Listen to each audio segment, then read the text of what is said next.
So guys, the match finished. Forest 1, Tottenham Spuds 0. Welcome to my match reaction.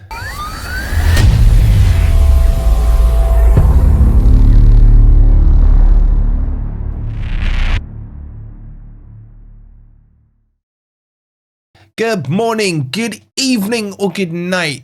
Hope you guys are doing well, and welcome to my thoughts on Forest versus Spurs. This video is going to be slightly different because I'm going to be talking about standards. And I got a quick question for you guys that I want answering in the comments. If Forest don't get Europe this season, will you be disappointed? Based on what you thought at the start of the season, maybe you predicted like me they would. Maybe you thought 17th and above is fine. But now as you're sitting, have your standards changed? Get those answers in the comments down below. And while you're down there, please don't forget to hit the like button. Make sure you subscribe to Forest Fan TV if you are new. And the goal scorer himself, young Anthony Elanga, signed framed shirt. You can pick it up for 39p. 39p. Get your tickets now by scanning this QR code or click on the link that's pinned in the comments. Thank you to Football Prizes as always for providing top-notch prizes. Anyway, let's get into this. Now, normally I'd sit here and tell you guys, you know, freaking Milenkovic was amazing. Boring, we all know that. Murillo was amazing. Boring, we all know that. You know, Forest played amazing. We all know that. Nuno's the greatest manager on earth. We all know that. I just want a little reflection time here. And I want to talk about standards. Because when Forest came up to the Premier League, for me, I got a lot of stick, by the way, especially for you OGs who are around. I'm sure you'll remember. I remember after the Everton game, 3 games in, I thought Joe Worrell wasn't good enough to play in the Premier League. Steve Cook, McKenna, freaking Colbeck. There's just loads of players that came up that were part of that core squad that you could see weren't good enough. And some of the players we bought, you just were like, why? Looking at the likes of Lingard, looking at the likes of, there's so many players, and you guys can remember them better than I can in the comments down below. And I would call this out because my standards as a Forest fan go back for me to the Frank Clark days and what we were doing in the Premier League and how we were playing with the likes of Roy, Collymore, Bohinen, all those amazing players that we had. And yes, I do understand as well to an extent, you can't just jump from 23 years in the abyss, come back to the Premier League and expect, you know, the same things that we did when Frank Clark did it. So I get there's got to be this process and a cycle. But it's about Nuno's standards. And I feel like his standards are matching mine and maybe some of your guys as well, where he just looked at the squad in the summer and thought to himself, he ain't good enough, he ain't good enough, he's good enough, he can stay, he's on the maybe pile, and then just started chopping that squad down.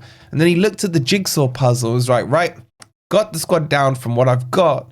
Now it's about what I need. Who's going to fill this massive big hole at centre-back that Felipe kind of filled, Bully kind of filled, but their fitnesses were never good enough? We've got to fill it in with the Serbinator. Boom, went out, got his man. Now, it's not just Nuno when it comes to that side of recruitment. It's also, obviously, Ross Wilson. I think Ross Wilson, someone we haven't spoken about for ages, but I want to touch on him because he came with one of the smelliest reputations you've ever seen. The Rangers fans were out in the street, quite literally dancing, telling us good luck. You just don't know what you've signed here. You're screwed. He ruined our club. He did this, he did that, he did the other. And you gotta say, and we don't hear much about him, but the job he's doing seems to be, from the product of what we're seeing, fantastic, top notch, amazing. And it just shows that every time Forest have signed one of these delicate behind the scenes kind of people lately, it's worked. Now, we've got a new CEO in place as well. What that means for Edu, don't know yet. We'll talk about that later in the week. But again, you just think, okay, well, Marinakis has got his team around him. He's done his research. She was at Roma. There's probably something in there that he's seen that no one else has seen. And she's going to do a sterling job. And it's just put our club into this position where everything that Marinakis is touching is just like gold right now. It really is. And I'm so happy for him, because the amount of crap he took is just laughable. Oh, look at this scattergun approach. Oh, look at this man who just thinks he can waltz in, chuck his money around, can break TV screens, can kick off about VAR, call out refs and all this stuff. Who does he think he is? Does he think he's Cartel 6 or something? And I was just watching the tunnel cam, and Marinakis is stood there in the tunnel like a fan. It has to be said, like a fan. This is a billionaire we're talking about, embracing players coming down the tunnel like me or you would, just, fresh over that win against Spurs. This is a man who has no ego when it comes to the passion he has for this club, when it comes to his inner forest. That supporter within him just comes out and he can't hide it. You show me one other owner that is stood there in the tunnel ready to greet his players. It's not the first time he's done it, man. He's in there, almost week in, week out. And think of all the other commitments, the other football clubs he has, the businesses and everything else. Yet he is so sold into this project. I can't praise him highly enough. And it just puts me in the position, and maybe yourselves, that whatever Marinakis thinks is right, I believe is going to be right. He hasn't got where he has in business without holding these high standards, demanding the best. If he's hired someone and a week later he doesn't think it's the right fit, they're gone. He's that cutthroat, and he needs to be. And this is the mentality we need from that leader of the ship at the top, who's just guiding it in the direction he wants to do, and everyone is now in line and following suit. Honestly, there's nothing right now at the club, both on and off the pitch, where I look at and think it's not going in the right direction. Last year we had PSR issues, VAR issues, we had to change managers, coaching staff and everything else like that. And this season, I'm almost ready to, let those scars heal from yesteryear and Forest not doing this or messing up on the last day when we should have got into the playoffs. All those kind of painful histories, the Ovals, Swansea playoffs, all those ones, Blackpool, we've all got our lists. And I'm almost ready. Not quite. But now that we've beaten Liverpool away, we've beaten Scumchester United away, we've beaten KFC Hotspurs at home, we drew with Chelsea away. Like, you've got to now start thinking realistically, are Forest in a title race? Now, hear me out. I am still ill. I am drugged up. And you guys, I can see your faces right now. You're like, oh, bro, don't go there. Why are you going there? I am going there. Okay, I'm not saying Forest are going to win the title. Last year, Man City, Arsenal and Liverpool were in a title race. Only one team won it. So just because we're in a title race doesn't necessarily mean you're going to win the title. But mathematically, as I sit here recording this right now, we're third in the league. Okay, we could be fourth. But we're only 1 point behind Chelsea, who are second. Liverpool, thanks, Leicester, man. Get my hopes up thinking you might have sorted your crap out. No, you can't rely on them bin dippers, man. But Liverpool is 7 points clear. But at some stage, they're going to need to drop points. And now Forest have got through this patch of games that everyone and their dog was telling me, this is where you're going to struggle, mate. The 2 Manchester games, the Villa game, the best home record in Brentford game, Spurs with their free scoring, freaking highline football and all that. And Forest got through it, winning every single one of their games, bar the Charity FC game at Manchester City. Everton, couldn't you have just lost to them, man? So I can see another W by their name that isn't Forest. But anyway, in a way, that helps us out. So we got through this tough patch.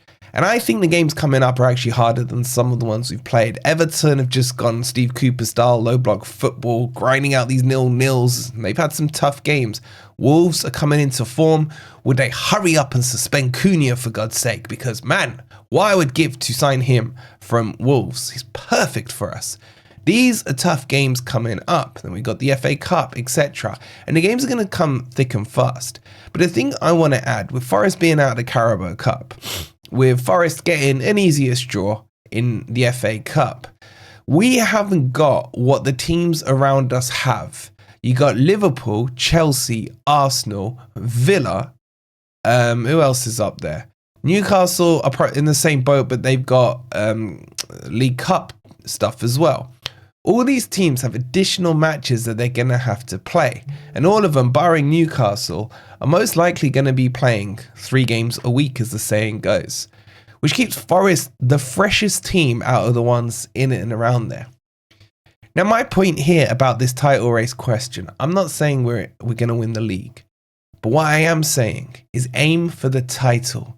Because if you miss and you end up in a Champions League spot, that's better than aiming for a Champions League spot, missing that and ending up in Europa. Better than aiming for a Europa spot and ending up in a conference. You get my saying here. It's one of my philosophies in life. Always aim for the top. If you miss, at least you're missing up here and not down here. And I think this is the mentality now that's kind of seeping into the players. And it's Nuno who's driving that mentality. I'm sure he's sitting there right now and he's talking to the players. Not that he's talking to them right now, but you get what I'm saying. And he's saying to them, right, we've played every team now bar Everton in the league. And there's not a single team, apart from the Arsenal and the Man City game, where we weren't at least competitive, or at least where we didn't win, we could have won. So what are you guys scared of? Liverpool? Well, we beat them. We're the only ones who beat them. And this is definitely the mentality he'll be driving into the players. And let's not forget, we've played most of the quote-unquote hard teams away from home. Arsenal away, Man City away, Liverpool away, Chelsea away, etc. Those hard games are done and we get to take them at the City ground. And I'm just excited to see where this season goes. And I can't let it not finish in at least European football. And I'll say this, if Forest don't get Champions League football, I'm more than happy with conference. Because I think we could win the Conference League next season. It's so farmery in terms of the teams that are in there, and only one English team goes in. Now, Fiorentina are basically the only team you have to worry about, technically speaking. Europa, you can get some, tough teams in there. So I don't know. I'm happy with that. But give me Champions League football. And let's get that 3rd star next to the other 2. Let me know your thoughts on all of this. Excuse me. We got Gore coming up tonight at the earlier time of 7 p.m. Because obviously our rivals Arsenal playing at 8:15, and I'd like to, hopefully cheer Ipswich onto a victory there. So make sure you tune in for that. Get your comments in down below. I can't wait to kind of hear your thoughts on everything I've said there. Forest are fantastic. Forest are flying. If you haven't already, please don't forget to hit the like button.